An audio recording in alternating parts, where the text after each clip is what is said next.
妻子是华夏最耀眼的传奇人物，而我却是个即将被执行枪决的阶下死囚。只因妻子觉得我太过恶毒，结婚7年里不但不让我碰她，还和下属一直保持暧昧关系。本以为到现在我还能是她的丈夫，可现在隔着森冷的铁窗，对面这个美丽尊贵的女人却对我说：法院已经判决让我们离婚，下个月我会嫁给宋景年。今天我来这里只是通知你一声。我颤抖的自嘲，我的确不配做你的丈夫。自从12岁那年见到18岁的他以后，我就疯狂地爱上了他。可是他不爱我，为了和他在一起，我在一次宴会后趁他醉酒和他发生了关系。他碍于我家的权势地位，不得不叫我为妻。当时只有18岁的我，天真的以为娶了她就能彻底拥有她。然而那不过是我噩梦的开始。他对我十分冷淡厌恶，不管我如何爱他，他都不为所动。后来我怀疑他和宋景年有什么，便彻底爆发了。我多次大吵大闹，还对宋景年动手，企图想分开他们两人。然而这不但没有挽回他的心，反而让他对我厌恶到极点。我看着他和宋景年越走越近，却无计可施。从小被惯坏的我不顾一切地开车撞向宋景年。我没有想过要杀死宋景年，只是想给他点教训。但就是这次的事件彻底让妻子怒了，也成了他和宋景年感情升温的导火线。从此他渐渐对宋景年上了心。我自然是继续恶性循环的大吵大闹。他最终忍无可忍要和我离婚。我为了挽救这段婚姻做了很多傻事，找人绑架宋景年，不停地陷害他。当然每次的结果都只是适得其反。我不但没有挽救我的婚姻，还促进了他和宋景年的感情，让他们更加相爱。最后他不顾一切的都要和我离婚。于是绝望的我想和宋景年同归于尽，只是宋景年命大，我开车去撞他的时候，他被人推开了，我撞死了别人。我最后的结局自然是锒铛入狱，被判死刑。我真的好蠢，为了一个不属于自己的女人葬送了一辈子。看着铁窗对面的女人，我绝望的闭上眼，心痛的我找不到半点活下去的希望。一直以来都是我自作多情。就在他转身离开的时候，我低沉又嘶哑的声音忽然响起来：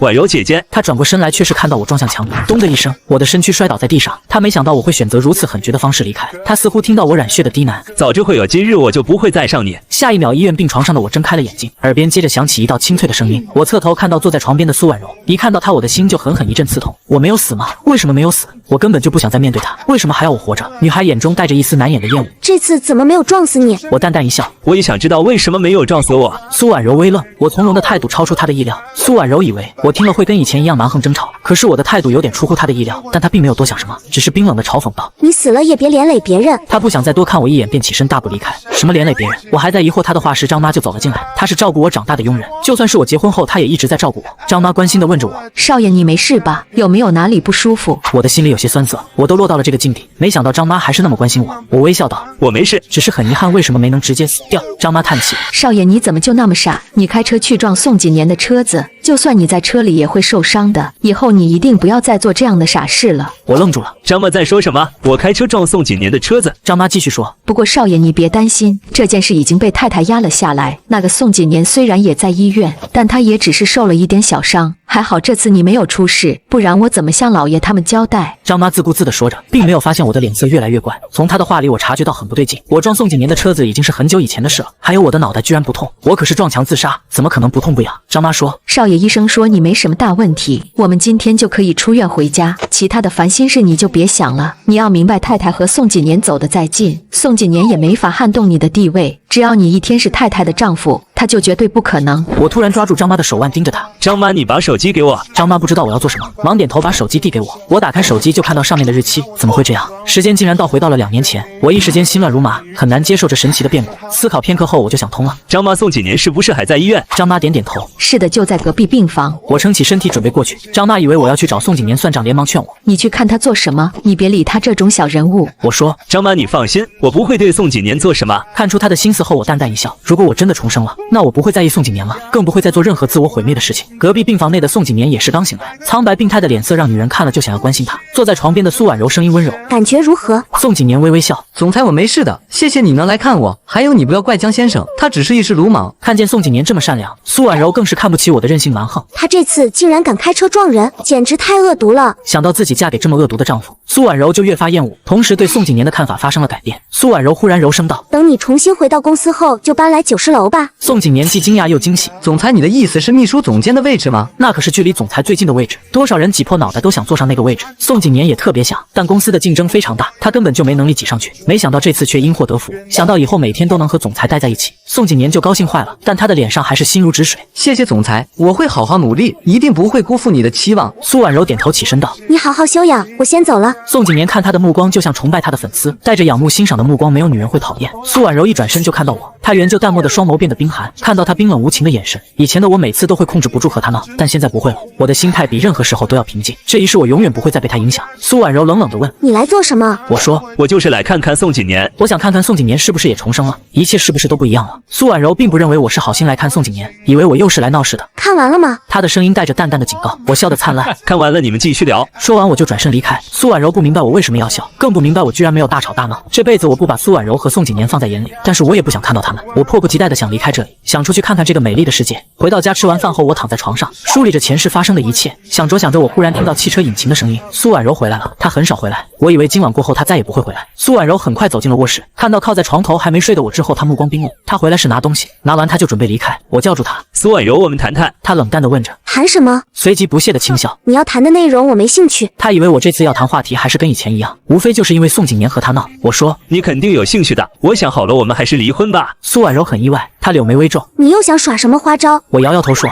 我没有耍花招，你不喜欢我，我也不想继续下去了，所以我们离婚吧。苏婉柔思考着我今天的各种反常，我先是表现出对她的无所谓，现在又提出离婚，她想不明白我到底想做什么。难道我突然脑子开窍不喜欢她了，决定放过她了？她不信，别说她不信，所有认识我的人都不信。谁不知道我从小到大一直疯狂地爱着她？苏婉柔冷笑，这次换的新花样的确很新鲜。过去我为了得到她的心各种折腾，隔三差五就变花样的吸引她的注意，这次的花样是她唯一刮目相看的。我叹了口气说，我是认真的，我们离婚吧。苏婉柔的目光更加深邃，她突然朝着我走来，每一步都带着强大的气压。我坦坦荡荡地和她对视，看不出任何的伪装，但是她知道我的演技很好。当初我就是靠演技才博得所有人的同情，逼得她不得不嫁给我。走到我的身边时，她目光与我对视。你确定要离婚？我眼也不眨，十分确定。女人冷笑，这样玩我是不是很好玩？我摇摇头说，我没有玩你，我是认真的。如果你不信的话，我可以马上签署离婚协议，我什么都不要，只要离婚。苏婉柔黑冷的眼底全是嘲讽和冰冷。这个时候你跟我离婚，是不是认定了我不能同意离婚？我恍然，是啊，这个时候我们不能离婚。苏婉柔的公司刚在美国上市，正是不能出任何差错的时候，否则后果不堪设想。毕竟我的身后是整个江家，我和他离婚就代表整个江家和他决裂，外界不知情的人会大肆宣传，那么他刚上市的公司股份会损失惨重，所以这个时候他肯定不会和我离婚。这也是为什么上辈子他那么讨厌我，却还要对我一忍再忍的原因。但是我不想和他继续做夫妻了，不摆脱这段婚姻，我感觉我都白重生了。我还是态度坚定，那就先离婚不公布，等你认为合适的时候再公布。苏婉柔的目光锐利，你认为什么时候合适公布？我说，等再过1-2年，你在美国站稳脚跟了就可以公布。我的建议是很不错，问题是苏婉柔从来不做冒险的事情，离了婚的话事情就会不受她的掌控。她警告我，我劝你别白费心思，你这样威胁不了我，不管你做什么，在我眼里都是个跳梁小丑。我翻了一个白眼，看来她是认为我会拿这个威胁她。我没有，我就是要和你离婚，我不喜欢你了。苏婉柔听了之后眼睛都不眨。很好，记住你今天的话，我要离婚的时候会通知你。说完她转身大步离开，我抓住她，苏婉柔，我们现在就离婚，我发誓我不说出去，我会替你保密的。苏婉柔神色冷漠，放手！你以为你是谁？想结婚就结婚，想离婚就离婚，你当我苏婉柔儿是什么？她的一生顺风顺水，什么都在她的掌控之中，唯独我不是。我问她，你要如何才肯和我离婚？不管你提出什么条件都行。苏婉柔冷笑，什么条件都行，除非你现在就去死，你死了我立刻就离。我的眼神不禁颤抖，尽管这辈子我已经对她冷淡了热情，可听她这么残忍的话，我的心仍旧刺痛。我承认我不是一个好丈夫，我做了很多惹她厌恶的事情，但是我对她的真心一直都是最真挚的，毕竟我还没有做过真正伤害她的事情。所以上辈子的我蠢，没有认清她是个冷血无情的人，这辈子我更是不能继续喜欢她了，也必须尽快远离她。我盯着她一字一句道，苏婉柔，以前是我错了，是我对不起你，现在我只想放过我们彼此。我发誓离了婚以后，我不会跟任何人透露消息，什么时候公布全凭你来做主。我把话都说到这个份上了，她应该会答应吧，毕竟最想离婚的人是她。谁知苏婉柔凑近我，气息危险地问，实话告诉我，你到底打的什么主意？我摇头，我没有。她笑容冰冷，没关系，不管你打的什么主意都没用，以后你休想再在我面前耍花招。说完她就转身离开。我头痛，都怪以前我太爱她，导致她现在什么都不信，以为我做的任何事情都只是为了得到她。就算我是真的要离婚，她也会以为我是打算疯狂地报复她。我费尽心思让她嫁给我，现在还要费尽心思和她离婚，这事是不是很讽刺？我的爷爷军衔很高，人们都尊称他为江将军，加上江家势力庞大，政商两界都有人，所以我算是名副其实的贵族少爷。苏婉柔的家族也很庞大，只是苏婉柔家里重点是经商，目前她的商业帝国是整个 C 城的龙头老大。我知道苏婉柔能力超群，要不了多久，她就会带领她的商业王国走向全世界，那个时候她将会成为整个华夏最有价值的女人。现在我勉强还算是配得上她，到了那时也就配不上了，估计配得上她的只有王子。但那个时候的苏婉柔却要嫁给普通的宋景年，这也足以证明他们两个是真爱。我打算成全他们，不过现在还不急，我要等苏婉柔爱上宋景年，她才会同意和我离婚。第二天一早我就回到江家老宅，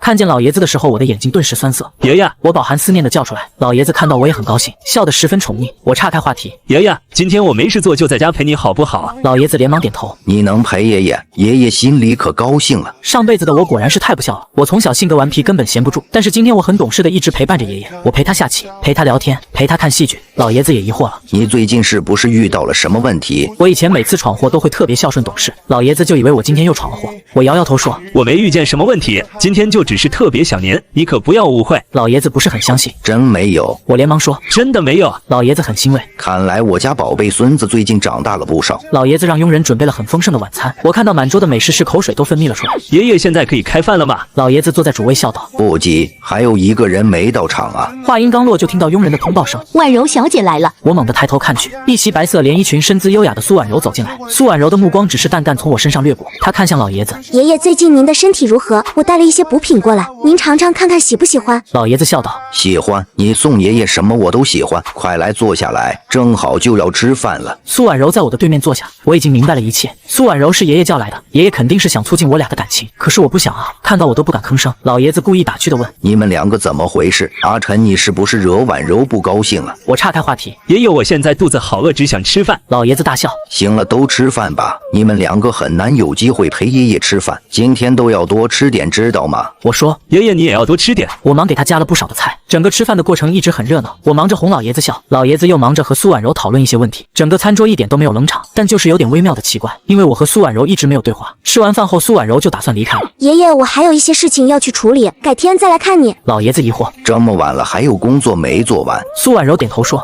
还要回去处理文件。老爷子了然地点点头，你们回去吧，时候也不早了，改天再来。我犹豫的开口，爷爷，我今晚就住这里，多陪陪您吧。我不想回去，更不想和苏婉柔待在一个屋檐下。虽然我不恨她，但是我也不想面对她，我无法做到毫无芥蒂的把她当一个陌生人看待。老爷子挑眉，我就看你们两个不对劲，到底发生了什么事？我连忙辩解，什么事都没有。老爷子不信，真没有吗？那怎么不一起回去？你们不是夫妻吗？重点是以前的你不是一直跟着苏婉柔吗？她在哪里你就想跟到哪里，今天你却不想跟她一起回家，那绝对是有问题了。我神色自若，爷爷，我只是想多陪陪你。爷爷肯定不要我留下。他说，今天你陪了爷爷一整天，爷爷已经很高兴了，快跟婉柔一起回去吧，改天再来看爷爷。我不得不妥协。好吧，爷爷，您多保重身体，我改天再来。我不能太坚持，否则就会让爷爷更担心。爷爷对我们说，你们两个都是好孩子，爷爷相信你们知道该怎么相处，别的不多说了。总之爷爷相信你们，都早点回去吧，你也要多体谅婉柔，做好一个好丈夫。我也硬着头皮点头，我知道了。告别爷爷后，我和苏婉柔走出老宅，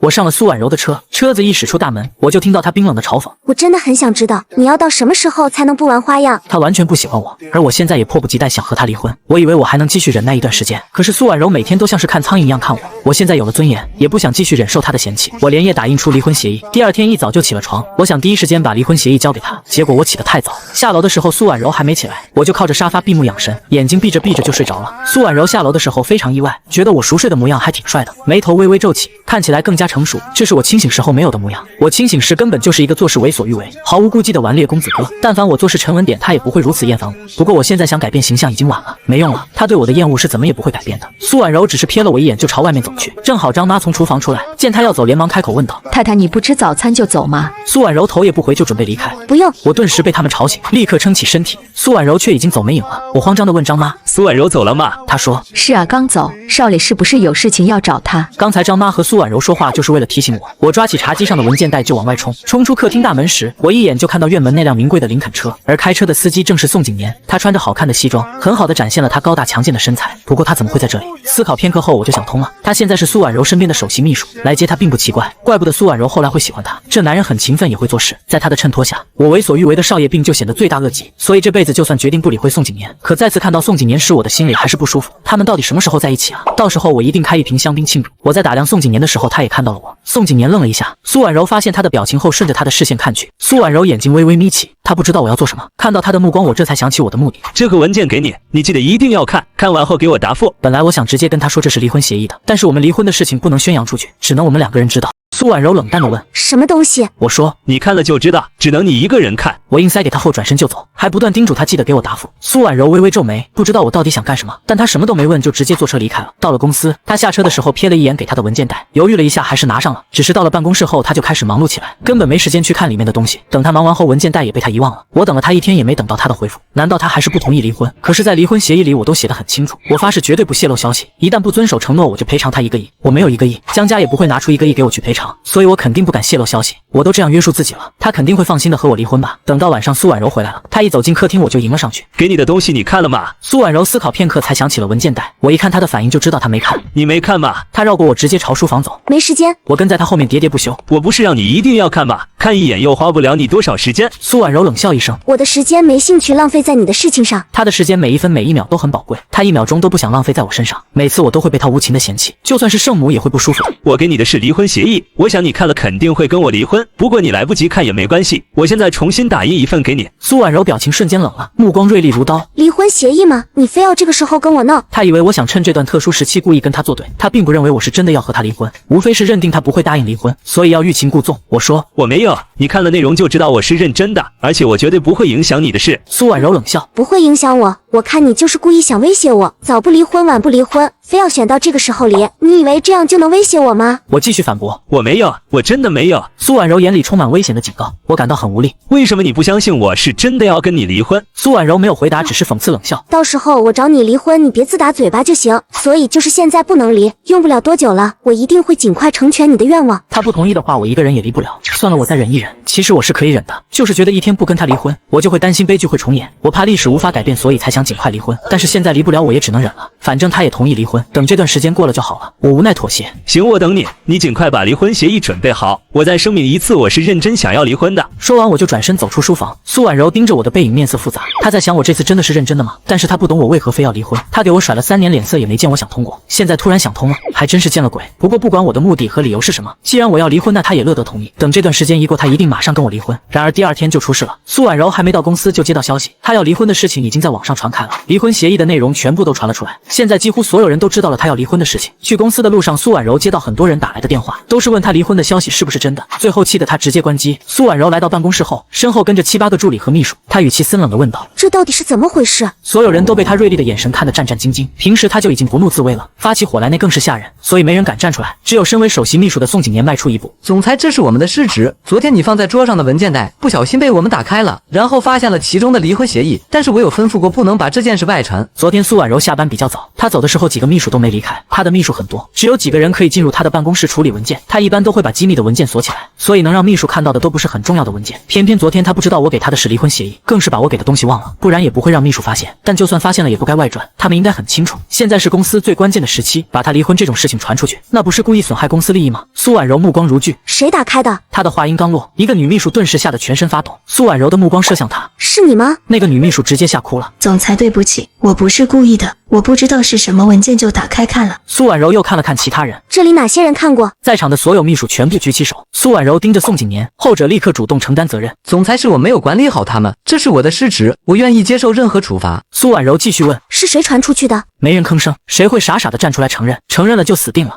苏婉柔冰冷的说道，都给我出去，我给你们半小时出来承认，要是没人承认就全部给我滚。宋景年带领其他人走出去，办公室的门被关上后，几个秘书顿时慌了。宋总监怎么办？事情绝对不是我们传出去的。他们全部都否认。宋景年一脸严肃，如果不是你们那是谁？总之这事儿肯定是你们中的一个传出去的，那个人最好自己承认，也许总裁会从轻发落。宋景年才22岁就坐上了首席秘书的位置，其他人都不喜欢他，听他这么说了就有人忍不住反击，也有可能是你啊，昨天你不也看到了？对啊，说不定是你巴不得总裁和她老公早点离婚。虽然这句话的声音很小，但是大家都听得到，每个人的眼神都带着嘲笑。他们一直怀疑宋景年和总裁有什么见不得人的关系，不然他怎么会这么年轻就被提拔为秘书总监？所以事情肯定是他传出去了。这些秘书都是人精，现在他们全部面临被解雇的危险，就只能找一个替罪羊了。其中一个人问，宋秘书，我一直想问，你怎么会突然坐上秘书总监的位置？是啊，我们当中的人最少也跟着总裁的5、6年了，你才来不到2年，是怎么坐上这个位置的？该不会和传闻的一样，是你做了什么见不得人的事情？宋景年虽然是个男生，但脸皮却很薄，被他们这么一说，他很生气。闭嘴！我是怎么坐上的？你们去问总裁，这是总裁的决定。怎么你们在质疑总裁的决定？一个男秘书阴阳怪气。总裁的决定我们当然不敢质疑，只是有些人暗地里有没有做什么见不得人的事，我们就不知道了。而且就算总裁和她的老公离婚，恐怕也轮不到某些人，也不看看自己是什么身份，怎么配得上总裁？宋景年脸色难看。我知道你们都以为是我做的，但我这么做有什么好处？如果我想总裁和她老公离婚，就更不可能这么做。现在是公司的关键时期，事情传出去了，只会让他们放弃离婚，否则就会坐视谣言。的确，就如宋景年说的这样，为了澄清传闻，苏婉柔这个时候反而更不能离婚。男秘书继续说：“谁知道你到底是怎么想的？反正你突然升职就是有问题。要想洗清你的嫌疑，你最好说实话，你到底是怎么被破格提拔的？”宋景年根本没法解释，难道要他说是因为总裁的老公想杀他，总裁为了弥补才破格提拔他的？可是他不敢说，其他人就认定了他心里有鬼。宋总监，我看你最好主动去承认，免得连累了我们。就算你承认了，总裁也不会对你做什么的。对啊，你不适合吃这碗饭，还是老实去承认吧。不承认，我们也知道是你。宋景年没想到他们会这样对待自己，这简直就是公然逼他招供。可是他说不过他们，也没法为自己辩解。好在宋景年被他们群攻的画面，正好被刚来的宋暖暖看到。宋暖暖是苏婉柔的闺蜜，今天来就是为了问她离婚的事情。看到被众人欺负的无法反击的宋景年，他忽然觉得宋景年有几分可怜。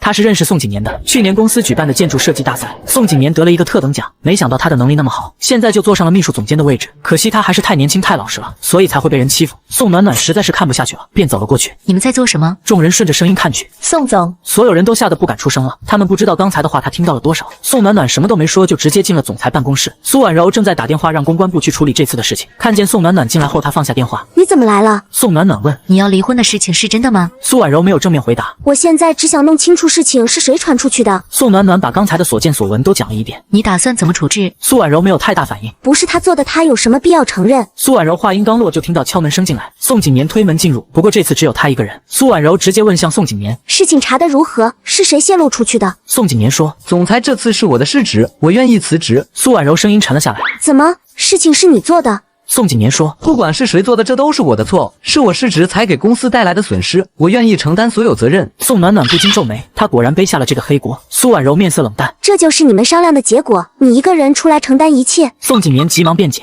这是我自己的决定，和任何人无关。他越是这样，就越是让人认定此事和他无关。加上刚才得知的消息，苏婉柔已经能确定他是在替别人背黑锅，查不出泄露消息的人，他这个首席秘书自然的出来承担责任。把其他人叫进来。宋景年转身出去，没一会，所有人都走了进来。苏婉柔冷冷的看着他们，你们都跟了我很多年，也知道我的做事风格。这次出事，你们没有一个人敢出来承担责任，你们让我非常失望。所有秘书全都愧疚的低下头。苏婉柔也不想和他们废话，既然没人出来承认，那就全部滚蛋吧。今天会有人来接替你们的位置，既然是公司辞掉你们，该给你们的补偿1分都不会少。几个秘书全都脸色苍白。离开苏氏后，他们去哪儿找这么好的工作？但是不管他们如何求情，苏婉柔铁了心要辞掉他们。这次的事情显然是卧底泄露出去，目的就是为了在苏氏集团最关键的时期给公司重重一击。苏婉柔查不出卧底是谁，就只能全部排除。他做事就是这样，宁可错杀也绝不会放过。几个秘书也知道他的手段，看他态度坚定，就知道没有回旋的余地。宋景年也以为自己会被辞退，正暗自伤心时，忽然就听到苏婉柔的声音：宋总监，虽然这次你有失职，但看在你肯主动承担责任的份上，就免去开除你的惩罚，我把你调回设计组，你有没有意见？宋景年惊喜的抬头，我没意见。没被开除他就非常开心了，就是心底有点失落，因为不能再近距离和总裁一起工作。苏婉柔说，没意见都出去吧。有人忍不住抗议，总裁这不公平。苏婉柔冷锐的目光射过去，你们躲避责任的行为就是公平吗？还想在 C 城混下去，就都给我学聪明一点，否则我可以直接封杀你们，那就再也没有公司敢录用你们了。被苏婉柔这么威胁了，谁还敢再说什么？只好全都接受处罚。等他们一走，宋暖暖就忍不住问道，你明知道不是宋景年，为什么还要处罚他？苏婉柔淡淡解释，宋景年不适合秘书总监的位置。宋暖暖问，不适合你还让他来做？苏婉柔说，当时一时心软想要补偿他，但是现在看来他并不适合这个位置，还是调开比较好。同时苏婉柔也暗自懊恼，不该因为一点恻隐之心就把宋景年调到身边。他太年轻了，能力不够，性格也过于老实，于公于私都不该让他担任这么重要的职务。苏婉柔暗自警惕，以后不能再做这样的事情。不过这次的事情宋景年也的确有错，离婚协议被发现后，宋景年应该第一时间通知他，但是宋景年没有，所以处罚他也是应该的。宋景年不知道的是，就是因为他的故意隐瞒不报，耗光了苏婉柔对他的所有好感。苏婉柔不想解释什么，便岔开话题，关于这次的事情，你有没有好的解决方法？宋暖暖今天过来就是为了解决此事的。我认为最好的解决办法就是你和姐夫联手澄清，比如秀恩爱等。我醒来后就得知，我要和他离婚的事情被泄露了出去，我很惊讶。讶，不知道是谁泄露出去，反正不是苏婉柔，她都不愿意离婚，更别说泄露了。是宋景年吗？毕竟昨天我给苏婉柔协议时，他也在场，也许他看到了，但是我没有证据，也就只能怀疑一下。只是大家都知道我要离婚的事情，我就没那么容易离婚了。没一会儿，我就接到爷爷打来的电话，爷爷严肃地问我：“你和婉柔要离婚的事情怎么回事？”我哪里敢说真话？爷爷，我也不知道是怎么回事，我也是才得知的。本以为还要费一番口舌来解释，谁知道老爷子的话风突然就变了。这件事肯定是有人故意造谣，就是为了打击婉柔的公司。我愣了愣，这肯定是造谣。老爷子说，所以爷爷一看到消息就知道是假的。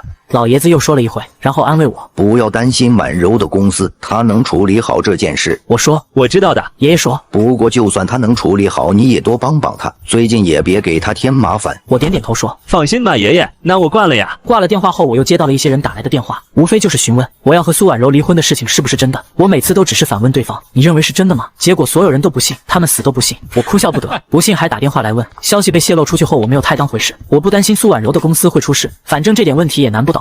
再说大家都不信，我就更没什么好担心的。苏婉柔没有打电话来发火，我也就没有主动找她。这次的麻烦对苏婉柔来说不是什么大事，只要我们否认离婚的事情，别人也无法判断真假。但是一些面子功夫还是要做到了。晚上苏婉柔的特助就找上门来，助理在客厅恭敬地说道：“先生，总裁命我来接你去参加宴会。”我认识他，苏婉柔身边的人我都比较熟悉。我疑惑地问他：“怎么没人提前通知我？”他说：“我也不知道啊，先生。”我怔了怔，终于想起来了，上辈子苏氏集团也举办了庆功宴，只是那个时候我刚开车撞了宋景年，又整天黏着苏婉柔闹腾，他烦我烦得不行，就一直没有回家。庆功宴也没带上我。其实从一开始我就不知道有庆功宴，也是后来听人说了我才知道。而宴会当晚，苏婉柔带着出席的男伴是宋景年，甚至庆功宴的那天晚上他都没有回家。我一直认为当晚他和宋景年住在一起，这也是为什么我极恨宋景年的原因。那个时候我的直觉总是告诉我，苏婉柔对宋景年有点不同，我太过恐慌了，所以才不断耍手段对付宋景年。可是这辈子我都打算成全他们，怎么和苏婉柔出席宴会的人变成了我？我一下就想通了，今天我们才闹出离婚的事情，苏婉柔要让我出席宴会是为了澄清谣言吧？我觉得世事真是无常，上辈子我想参加的宴会没有得到参加，这辈子不想参加却阴差阳错得到机会，可惜我已经没了兴趣。我对助理说：“我听说是宴会男伴是宋总监啊，我今天不舒服，就让宋总监陪他出席吧。”我是真的不想陪苏婉柔去演戏，而且我得把机会让给宋景年，不然怎么促进他们两人的感情？谁知助理接下来的话让我非常惊讶。先生，您说的宋总监是宋景年吗？他现在已经被调职了，不再是秘书总监了，他因为犯错被调回了设计部。我的心情很复杂，我感觉我的重生产生了蝴蝶效应。上辈子就是在这段时间里，苏婉柔和宋景年的感情急剧升温，结果现在宋景年被调职，都没法和苏婉柔近距离接触了。难道我不再搅和，他们两个之间就少了在一起的催化剂？助理的声音打断了我的思考。先生，时间不多了，总裁在等你，我们快点出发吧。我其实不想去，可是苏婉柔明显不会带宋景年出席，加上要澄清误会，那就只能我陪她去了。我的确要配合她，不然我想离婚就没那么顺利了。此时的另一边，苏婉柔也在为今晚的宴会做最后的准备。酒店化妆间内，化妆师欣喜的声音传来：“总裁画好了，你看如何？”苏婉柔睁开眼睛，一下看到镜面中的自己，镜子里的她头发高挽，露出光洁的额头和优美的脖子，平时冰冷的五官在化妆师的调节下变得有些调皮，让人看一眼就忍不住想亲吻。她也被自己惊艳了一下，她没想到这个化妆师的手会这样巧，把她画得这么好看。从前的她高贵优雅，现在高贵中还多了一份美艳。化妆师恰到好处的赞美：“总裁，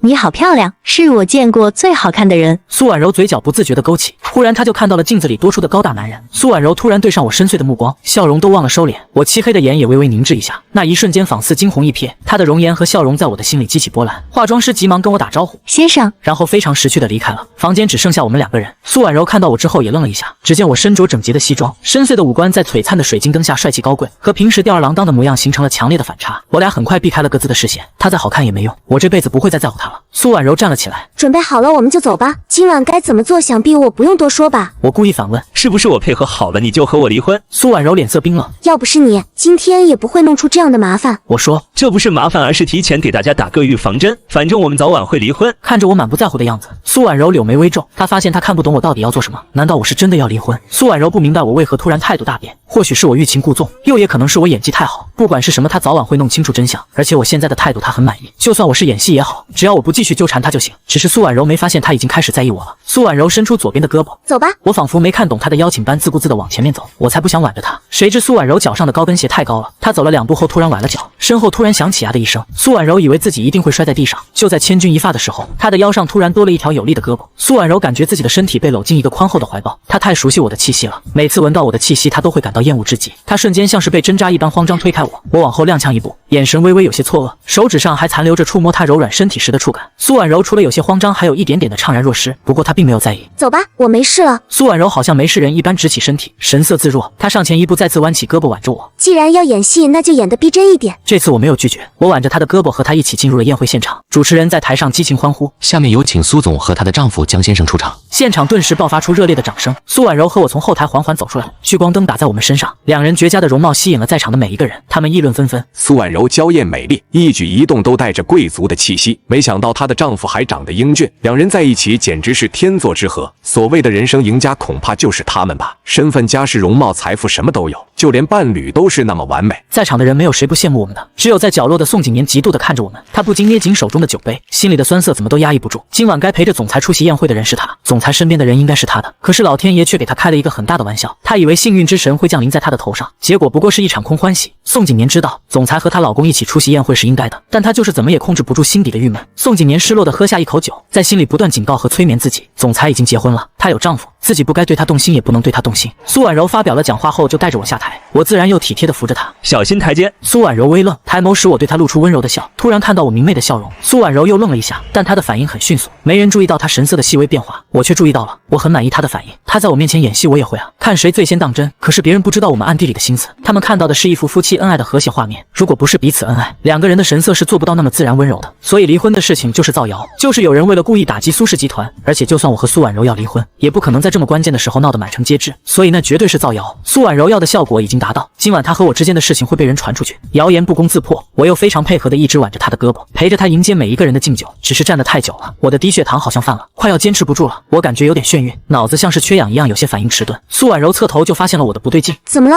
她不禁低声询问，我的余光看到头顶晃荡的光，感觉头更晕了。我头好晕。我刚开口，头上的水晶灯突然掉落，一个声音惊呼，小心！苏婉柔和我瞬间被一股大力推开，准确的说是苏婉柔的身体被人狠狠推了一把，连带着我也跟着被推开，哗啦一声，水晶灯掉下来砸在宋景年的身上，碎片到处飞溅，现场响起人们的尖叫声。苏婉柔和我惊愕的看去，正好看到刚才凶险的一幕，宋景年跌倒在地，胳膊被砸伤，鲜血直流，一张脸痛苦又苍白，但是事故发生的太突然，一时间没人敢上前检查他的情况。苏婉柔瞬间回过神后快步过去，蹲下身扶着他问道，你怎么样啊？宋景年的整只胳膊都是血。宋景年虚弱的看着苏婉柔，不答反问，总裁你没事吧？苏婉柔微愣，他都伤成这样了，竟然还反过来关心自己。苏婉柔立刻抬头询问，叫救护车了没？助理说已经叫了。宋景年说，总裁我没事。但是他才虚弱的说出了几个字，就突然晕倒在苏婉柔的身上。苏婉柔皱眉吩咐助理把人背去医院。宋景年是他的员工，又是为了救他才受伤，他这个当老板的不可能丢下他不管。所有人都是这么想的，都认为苏婉柔是处于纯粹的上下级关系，才会照顾关心宋景年。只有我不是，我经历了上辈子的事情，不管苏婉柔和宋景年之间发生点什么，我都会控制不住怀疑他们之间有什么，就跟上辈子一样，我一听到风吹草动就怀疑他们，尽管我这辈子都不在乎，但仍旧会控制不住的猜疑他们。我脸色很不好的站在原地，不是看到苏婉柔救宋景年而心里难受，而是我觉得自己病得太严重，上辈子我就是被自己严重的疑心病给害死的，我很怕这辈子也会重蹈覆辙。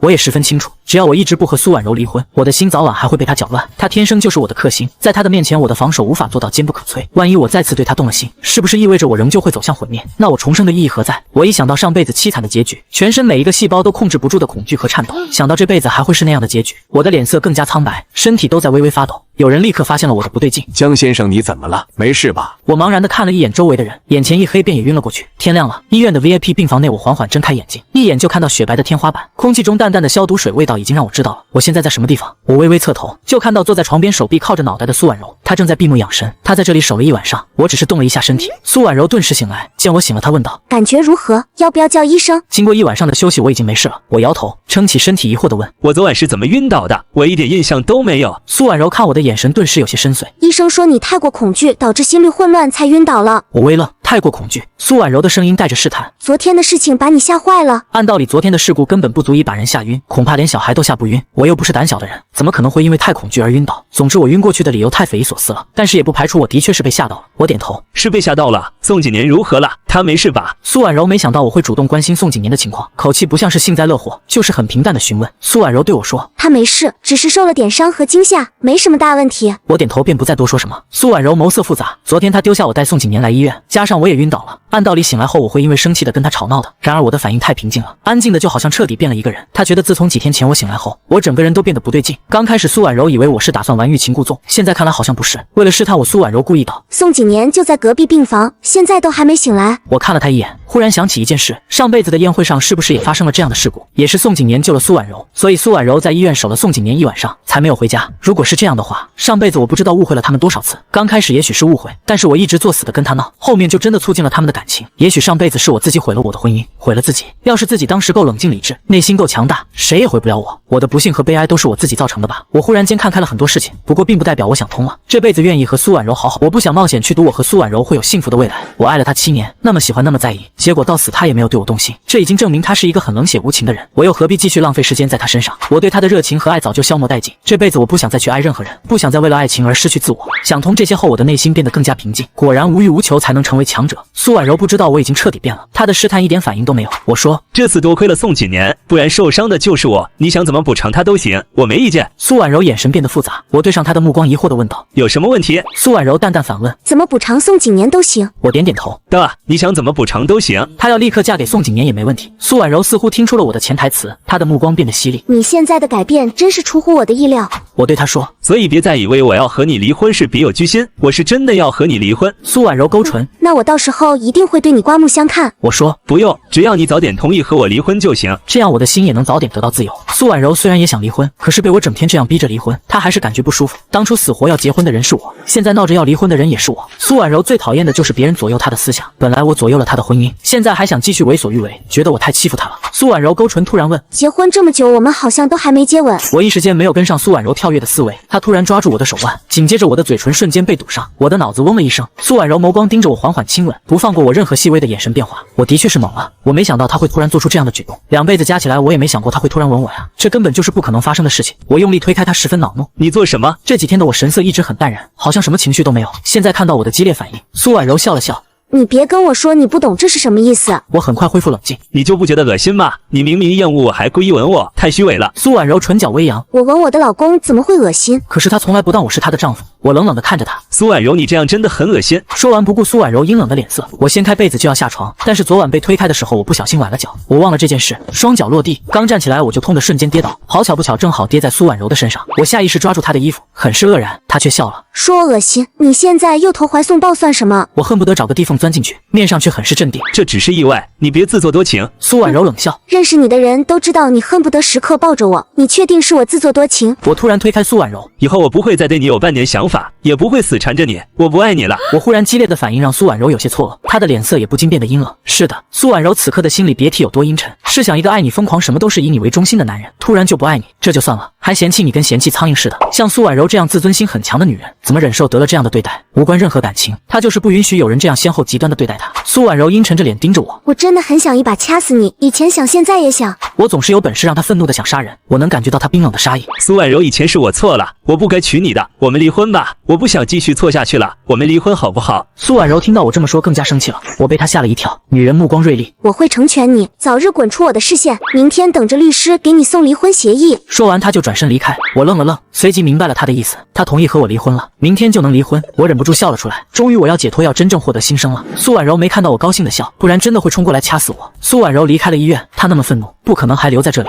我打电话叫张妈过来，张妈很快赶来。少爷，到底发生了什么事？你怎么会受伤？我笑着说了昨晚发生的一切。张妈看我好像很高兴，顿时想到了什么。少爷，太太昨晚是不是很紧张你？看把你高兴成这样。我摇摇头，不是，跟苏婉柔没关系。张妈惊讶，那你为什么这么开心？我只是笑而不答。我要是告诉张妈我是在高兴我能马上离婚的事情，估计张妈会以为我有病。就在我们正打算离开时，一个护士通知我隔壁病房的宋景年醒了。我点头，我去看看宋景年。张妈拦住我，我去，你的脚受伤了，我代替你去问候他。正好我也不想去见宋景年，便点头同意了。你去告诉他昨天多谢他了。张妈去了隔壁病房，宋景年虚弱的躺在病床上，脸色苍白惹人担忧。听到脚步声走来，他顿时期待的看过去，看见是张妈后，他的脸色闪过一抹失落。张妈在心里暗自不屑，以为来的是太太吗？只是可惜太太走了，压根看不到她这服装可怜的模样。张妈心里想的是一回事，面上却露出得体的微笑。宋景年你好，我替我们少爷和太太来探望，不知道你感觉如何？宋景年也露出微笑，我很好，总裁和江先生没事吧？张妈说，少爷受了点伤，昨晚太太守了他一晚，现在少爷已经没事了。宋景年的语气难掩一丝失落。那就行。张妈说，少爷说谢谢你昨晚救了他们，你就安心在这里养伤，其他什么都不用担心。宋景年淡淡点头，谢谢江先生的好意。张妈对他说，那你好好休息，我就不打扰你。张妈笑着说完就离开，从头到尾她都没有讥讽宋景年，也没怠慢他，但是她成功打击到了宋景年。昨晚受伤最严重的是他，可是苏婉柔却一直守着我。宋景年就住在我隔壁，这么近的距离，苏婉柔都没有来看他，甚至派佣人过来问候他的还是我，而不是苏婉柔。这足以说明他的受伤在苏婉柔眼里根本不重要。宋景年也不知道自己是怎么了，心里就是莫名的难受。明明上次他住院不是这样的，当时总裁还亲自过来慰问他，为什么这次自己救了总裁，他却对他不管不问？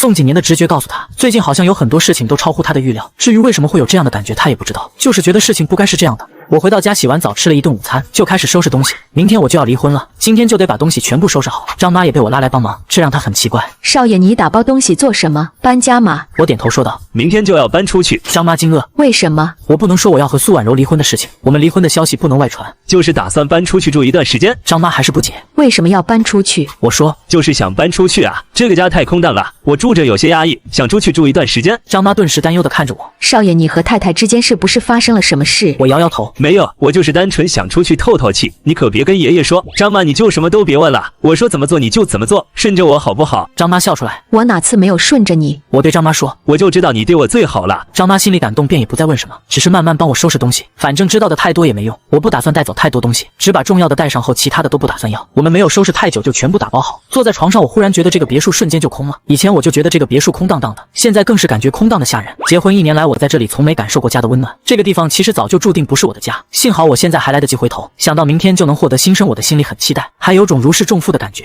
瘫软在床上想着以后的人生要怎么过。以前我不爱学习，整天都是满脑子的苏婉柔，所以结婚后就休学了。但是重回一次，我不能再这样荒废人生，我打算去学习，可是学什么好？我很是苦恼，我是真的不知道该去学什么。算了，先离婚，以后的事情以后再想。这天晚上苏婉柔没有回来，一早我就让人把行李提到楼下，打算先把东西搬走，反正今天就要离婚，我早点做完准备也好。我的行李不是很多，但是也有好几个大箱子。苏婉柔走进客厅，就看到边上的几个行李箱，她微微蹙眉，这是怎么回事？客厅里的佣人恭敬回答，太太，这些都是少爷的东西。苏婉柔顿时明白了一切，我已经迫不及待地收拾好东西离开。不知道为什么，她的脑海里顿时闪过我以前说过的话，婉柔姐姐，我是真的很爱你，这辈子我只爱你一人，嫁给我好不好？我真的好想一辈子和你在一起。真是讽刺，这个男人根本就不懂爱，那不过是任性的占有欲。这才结婚多久，这个男人就厌倦了，所以这个男人根本就不爱她，只是因为得不到她才那么在意。现在这个男人如愿以偿的和她结婚，发现做她的丈夫也不过如此吧。当时我逼他和我结了婚，现在又任性的要离婚，他觉得我在把他苏婉柔当猴子耍。苏婉柔越想越生气，我刚吃了早餐从餐厅出来就看到了他，下意识的想开口，可是接下来看到他阴沉沉的眼神，我顿时一个字都说不出。苏婉柔却阴冷的盯了我几秒钟，然后气息冰冷的朝楼上走去。我不知道他怎么了，不过我还是追了上去。我已经收拾好了，签了字我就可以离开了。苏婉柔背对着我没有反应，我犹豫一下又问，律师什么时候找我签字？我什么都可以不要，只带走我自己的东西就行。苏婉柔还是没有反应，我打算说完最后一句话就离开。你放心，离婚的事情我会保密，什么时候公布全凭你做主，我说到做到。我的话音刚落，一直沉默的苏婉柔陡然转身，声音冰冷，你好样的，真的是好样的。我不知道她为什么这么愤怒，下意识反问，怎么了？你不想和我离婚？女人咧嘴笑得阴森，我就没想过要嫁给你，又从何谈起不想离婚？我点点头，我知道，所以我才想早点结束错误。苏婉柔愤恨的眼神恨不得把我吃了。你也知道是错误，我苏婉柔这辈子就没犯过错，而你是我唯一的错误，为什么你要缠着我不放？为什么要拉我一起犯错？你以为你是谁？我的眼神颤抖一下，心里非常难受。是的，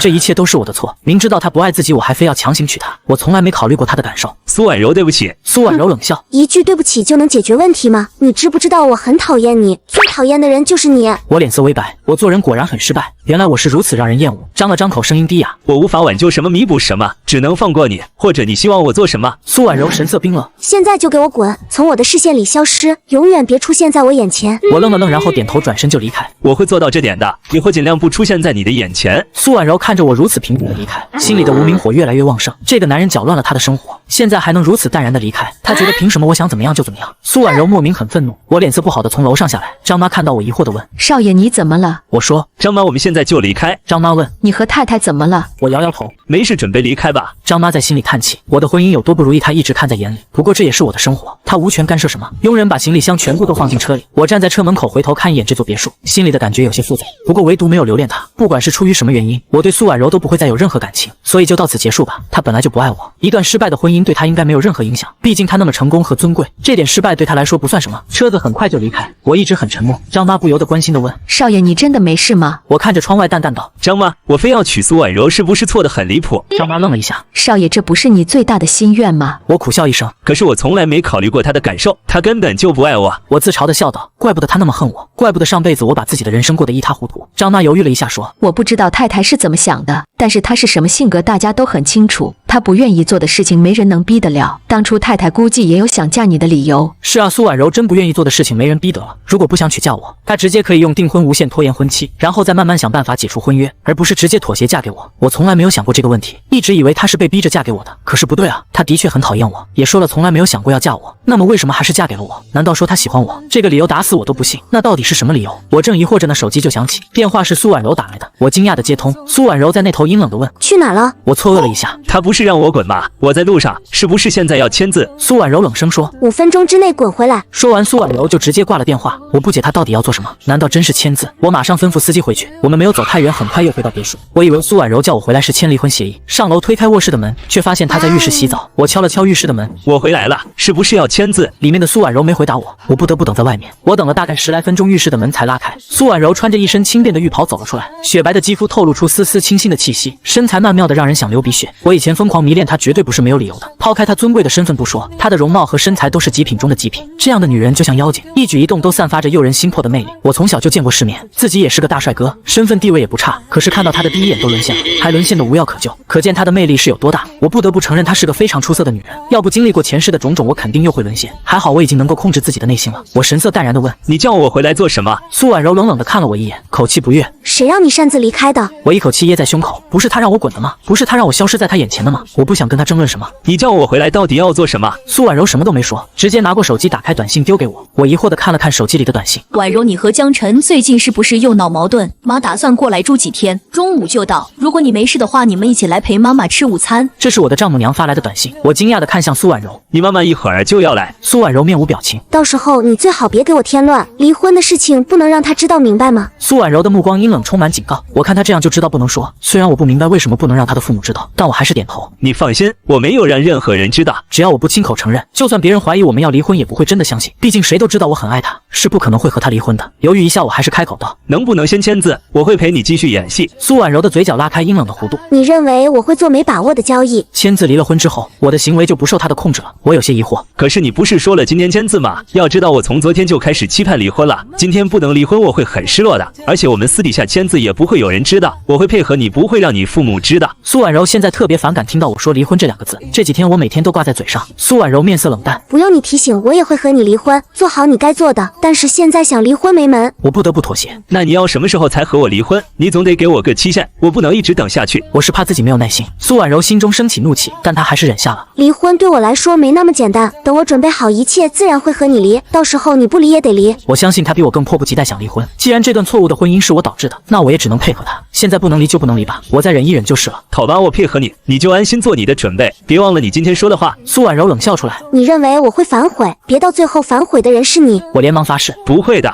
绝对不会。苏婉柔强忍怒气：滚出去，别打扰我休息。我站着没动。我以后住哪个房间？苏婉柔眯眼：这种愚蠢的问题你还要来问？我自然是和她住一个房间，不然会让苏婉柔的母亲起疑。她暂时还不能让她的父母知道离婚的事。苏婉柔眼神微闪：快点把你的东西都收拾好。说完，她直接走了出去。我没有反对什么，立刻就吩咐佣人把我的东西全部安放好。苏婉柔的父母也住在 C 城，只是离我们住的地方有点远，偶尔我会跟着苏婉柔回去吃饭。苏婉柔的父亲是一个很有威严的男人，是苏氏集团的创始人。他的母亲王凤霞据说曾是 C 城的第一美女，而且学识和教养都很好。苏婉柔继承了父母所有的优点，简直完美的不像话。我除了家世好点长得好点，其他什么都不好。还好苏婉柔的母亲从来没有嫌弃过我，对我也不错，我也不用太担心和她相处的不好，只要把她应付过去，不让她看出我们要离婚的事情就行了。王凤霞来得很准时，刚好中午到了。苏婉柔和我亲自到门口迎接。王凤霞从奢华的劳斯莱斯里出来，气质尊贵优雅，仿佛是不老女神。她现在都快60岁了，但是看着就像是40左右的女人，身材和皮肤也保养得很好，让我很是敬佩。苏婉柔恭敬地叫了一声妈妈，只是她没有什么表情，我也跟着叫了声妈。王凤霞故意抱怨起来：我女儿女婿看到妈妈好像不是很高兴啊，怎么总是冷着一张脸，看到妈妈要笑一个知道吗？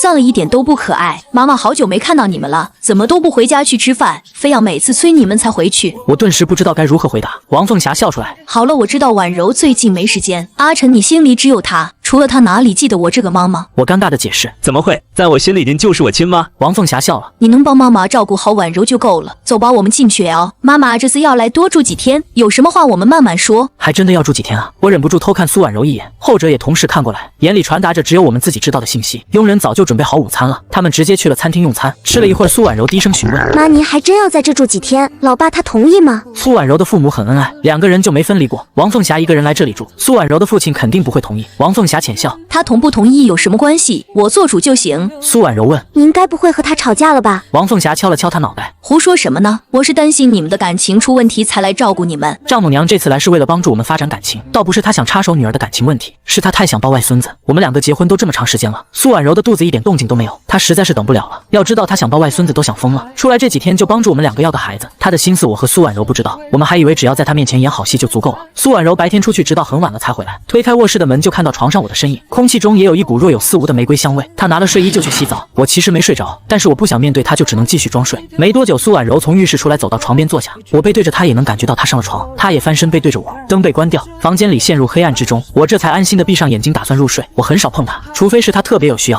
或者气氛正好不错的时候。平时的苏婉柔像个尼姑一样无欲无求，苏婉柔也不担心我会兽性大发，因为她不让我碰的话，我是不会碰她的。她睡得很是安稳，我也以为自己能很快睡着，然而空气中的玫瑰香味就像女人香软的身体一样，无形中浅浅的在撩拨我。我的身体开始燥热，闭上眼睛后，我的想象力就变得更清晰丰富。在我18岁以后就认识了她，我就像个疯子一样疯狂地缠着她，各种对她示爱，也各种找机会黏着她。而苏婉柔最大的爱好就是工作，对男人一直没太大的兴趣。她以为看上她的男人都会跟我一个样，所以一直对男人敬而远之。加上那个时候苏婉柔公司业务繁忙，就更是没时间接触其他男人，就算有其他男人接近她，也都被我给吓跑了。所以就导致她一直没有喜欢的男人，我成了唯一碰过她的男人。但结婚之后我知道她很厌恶我，所以我也很克制自己，让自己很少去碰她。然而今晚我的欲望好像有些压不住，脑海里情不自禁地联想着苏婉柔的身体，她的身体也真的很纤细柔软，所以每次碰她的记忆都特别清晰。最清晰的是那天宴会化妆间里的一次，很奇怪，当时我只是抱了她一下，她的身体带给我的影响竟然比做的时候还要强烈，当时手指上残留的触感到现在都还记得。想着这些，我忽然感觉我的手又痒了，痒得我还想再体会一次。我的手也无意识地动了动，好想把身边的女人拽过来为所欲为，可是不行，我们是要离婚的，我不能再碰她，否则这段婚姻会变得更加纠缠不清。我很清楚我现在再想要也不能碰她。我猛地翻过身，我烦躁地闭上眼睛，打算尽快入睡。然而这个时候，沉睡中的苏婉柔朝着我的方向也翻了个身，不用回头我也知道我距离她更近了。她浅浅的女性香味我都能清晰地感觉到，似乎只要我回头就能近距离对上她的脸。我好不容易压下的躁动又开始蠢蠢欲动，而且这次更加强烈，似乎怎么也压制不住。房间里有空调，我却仍然感觉温度有点高，身体好像越来越热。该死！我刷的烦躁，起身直接走去阳台抽烟，撑在栏杆上吹着凉风，躁动也慢慢的平复了下来。不过我也不打算回去睡觉。一夜过去，苏婉柔这一晚睡得特别舒服，一个梦都没有做。昨晚王凤霞送了她一种安神的熏香，没想到效果会这么好。苏婉柔撑起身体，慵懒的伸了一个懒腰，咔嗒一声，我正好打开门从浴室出来，一眼就看到她的表情，那明显是睡得很舒服醒来后才有的表情。苏婉柔对上我的目光后放下双臂，淡淡的跟我打招呼：早上好。我面无表情，完全不想理她。我很快穿戴整齐下楼，早睡早起的王凤霞已经优雅的享用早餐，看见我走进来后，她露出笑容：快来吃早餐，妈妈好久没和你一起吃过早饭。我高大的身躯站着没动，脸色阴沉。妈，昨晚您在我房间里点了什么？王凤霞还以为计划得逞，笑容变得更加灿烂。是不是一个晚上没睡？我说，托您的福，的确是一个晚上没睡。说完我转身大步离开。王凤霞的声音在我身后响起：女婿，你不吃早餐了？我仿佛没听见。王凤霞心情大好，一个晚上没睡啊，看来她很快就要抱外孙子了。她正美美的想着。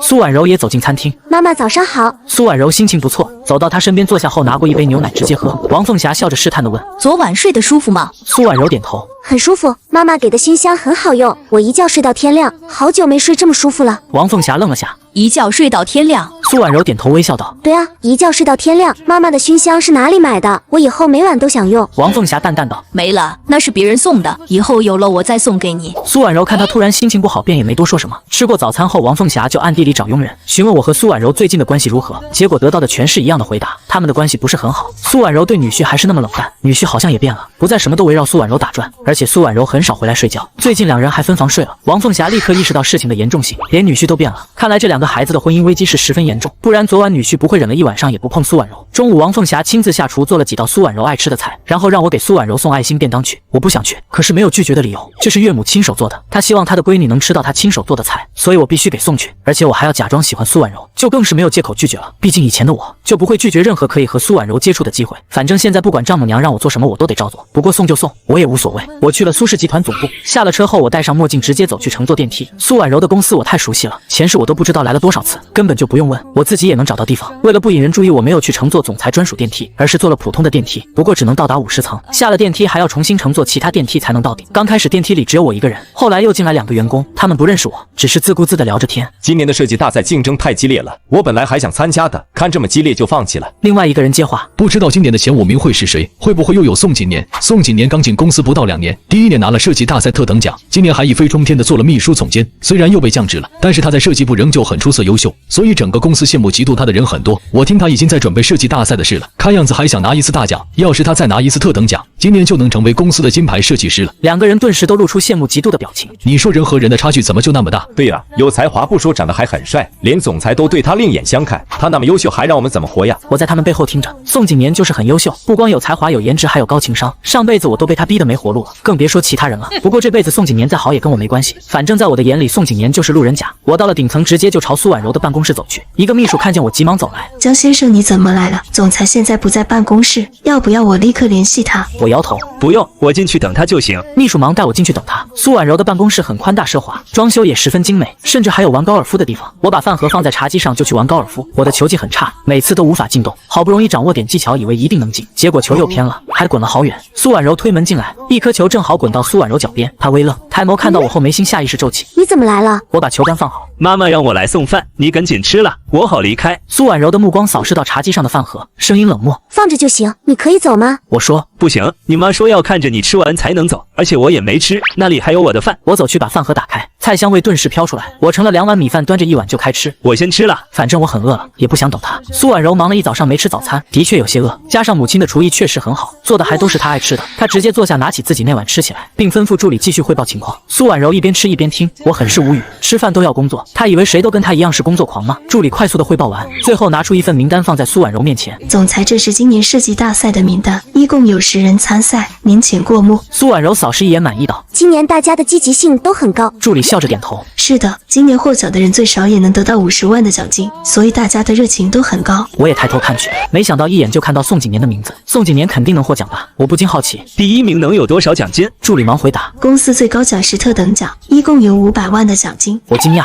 ，500万这么多？助理说：是的，这次总裁特别增加了金额，因为今年的设计大赛对公司来说很重要。我又忍不住问：去年是多少？助理自然是有问必答。去年特等奖有100万，最少的也有10万奖金。我问：那有多少获奖名额？助理说：名额一共有5个，不过不一定都能有人得奖。我没听懂什么意思，助理笑着解释：也就是说不是前5名就能获奖，设计出来的作品必须得到总裁的认可才能获奖，如果总裁都不认可，那么就没人获奖。这么严格，难怪奖金那么高了。我继续好奇地问：为什么这次的奖金特别多？苏婉柔抬眸看了我一眼，问题会不会太多了？但是我根本就注意到她的眼神。助理继续回答：因为公司今年要进包纽约的一项工程，这对我们公司来说非常重要。我好像记起来了，前世的今年苏婉柔就去了纽约出差了好久，她还带着宋锦年一起去的。本来刚开始我不知道，后来他们在纽约竞标，而苏婉柔作为主要设计，她设计出的建筑得到了很高的肯定和赞美。被媒体大肆报道后，我才知道的这件事。因为报道上写了，参与这次设计的人员名单中就有宋锦年。我知道后自然又是和苏婉柔大吵一番。我不想去回忆前世的经历，只是感慨苏婉柔和宋锦年真是绝配啊，2个人都那么有才华，而我却差劲的不行。所以这个婚还是早点离了最好，免得总是看到他们2个心烦。我便没再问什么，继续埋头吃饭。苏婉柔已经吃好了，她放下筷子吩咐道：你可以下去了。助理恭敬地离开办公室，现在办公室里面就只剩下我们2个。我也放下碗筷准备离开。我不打扰你工作。我头也不抬地收拾东西，一眼都没看她。苏婉柔慵懒地靠着真皮沙发，目光带着审视。你好像对我很不满。我抬头看了她一眼，皮笑肉不笑地说：这绝对不是你的错觉。苏婉柔勾唇嗤笑：对我哪里不满？我说：和你一起吃饭很倒胃口。女人的嗓音瞬间阴冷了几分。你说什么？我可不怕她。和你一起吃饭还得看你工作，所以倒胃口。苏婉柔笑道：结果你对我这倒胃口的工作更有兴趣。我解释道：我只是对奖金感到好奇。苏婉柔笑了：江家大少爷对这么点钱也感兴趣，也是，你每个月到手的钱只够零花，自然是没什么积蓄。我收拾东西的手猛地停住，苏婉柔的话就像一个耳光狠狠地羞辱了我。是的，我没什么存款，别看我家是豪门，结果我每个月只能领零花钱用，爷爷每个月会给我2万块，苏婉柔也固定给我3万，这5万就是我的零花钱。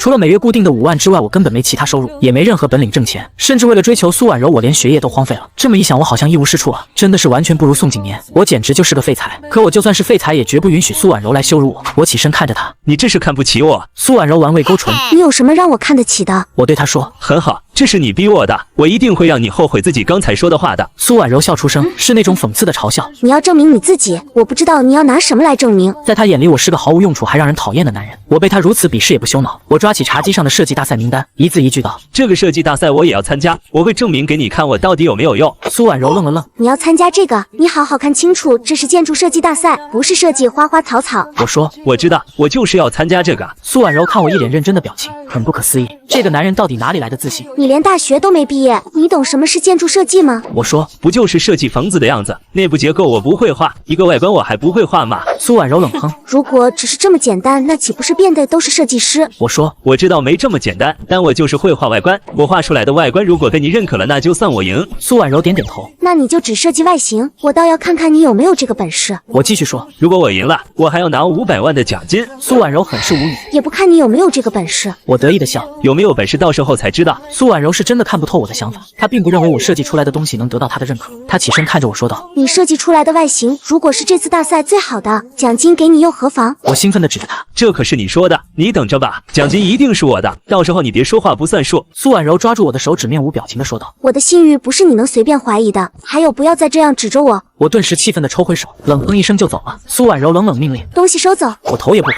先吃的不管，后吃的洗碗。砰的一声，我甩门离开。等回到家里后，我才得知丈母娘已经走了。王凤霞是被苏婉柔的父亲叫走的，我就知道丈母娘在这里根本住不久。她和岳父的感情很好，岳父压根就离不开她，又怎会允许她在这里住好几天？恐怕住1个晚上都是极限了。不过王凤霞走的时候让张妈给我留了话，就是要我每天中午都去给苏婉柔送午餐，还必须和她一起吃，否则她还会回来监督我。我可不想她再回来，不然我就得继续和苏婉柔住一个房间。所以我同意了，每天都去给苏婉柔送午餐，反正要不了多久我们就能离婚了。张妈，你去把我的东西都搬出来了，我去睡客房。张妈犹豫道，少爷，靖甲太太已经知道你和太太分睡的事情，她让大家监督你们，如果你们分房睡，就让我们告诉她。我忽然感觉很头痛，换作是前世，丈母娘这样帮助我会很高兴，可是这辈子我根本就不需要。算了，反正也忍耐不了多久，只要苏婉柔做好了准备，我们就可以离婚。这段时间就只能继续演戏了，反正我们睡一个房间，除了互相看不顺眼以外，是什么都不会发生的。就算她脱光了站在我面前，我也不会碰她。我就是这么自信，这自信是苏婉柔给的。我现在最想做的事情就是画设计稿，我把自己关在卧室里就开始作画。好在小时候我学过美术，基本的绘画功底还是有的。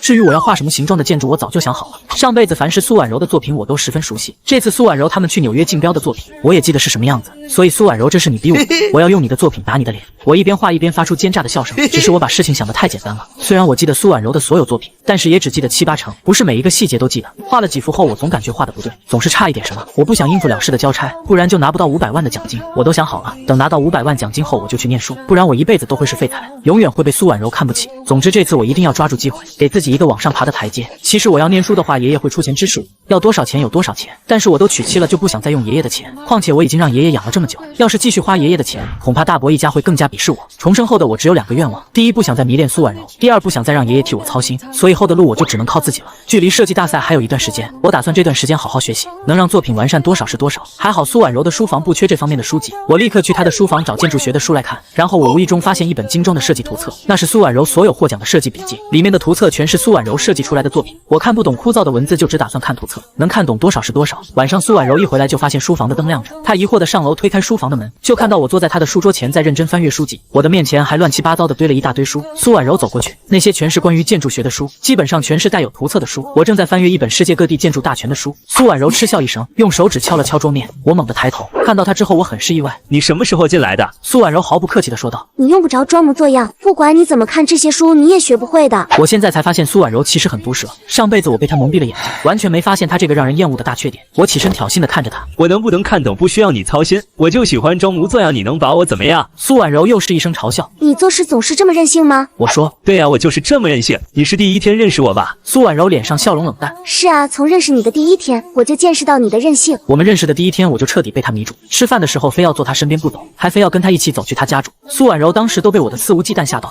我想到过去愚蠢的自己就无地自容。放心，我比你更憎恨以前任性的我，不过从今以后我的任性不会再然浪费在你身上。说完，我拿着一本图册就要走，苏婉柔忽然拽住我的手腕，我不满地皱眉，做什么？女人盯着我手中的图册，你拿的是什么？我拿着的是她的设计作品集。我脸皮很厚，你没眼睛吧？我拿的是什么你不知道？苏婉柔说，把我的东西放下。我神色从容，借我看一看，我最熟悉的设计风格是你的，我要设计作品就只能参考你的。苏婉柔说得很不客气，参考还是抄袭？我皮笑肉不笑，明明白白告诉你，抄袭不过是抄袭的是他未来的作品。苏婉柔不怒反笑，抄袭可拿不到500万奖金的。我挑挑眉，这可不一定，说不定我青出于蓝胜于蓝。说完，我挣开他的手就走。苏婉柔看着我的背影，忍不住感到好笑。想到刚才我挑衅她的各种表情，就更觉得可笑。觉得就凭我也敢挑衅她苏婉柔，她倒要看看，到时候我能设计出个什么东西来。苏婉柔莫名有点期待我的作品，说不定我还真的能给她点意外惊喜。但是想拿500万的奖金是绝对不可能。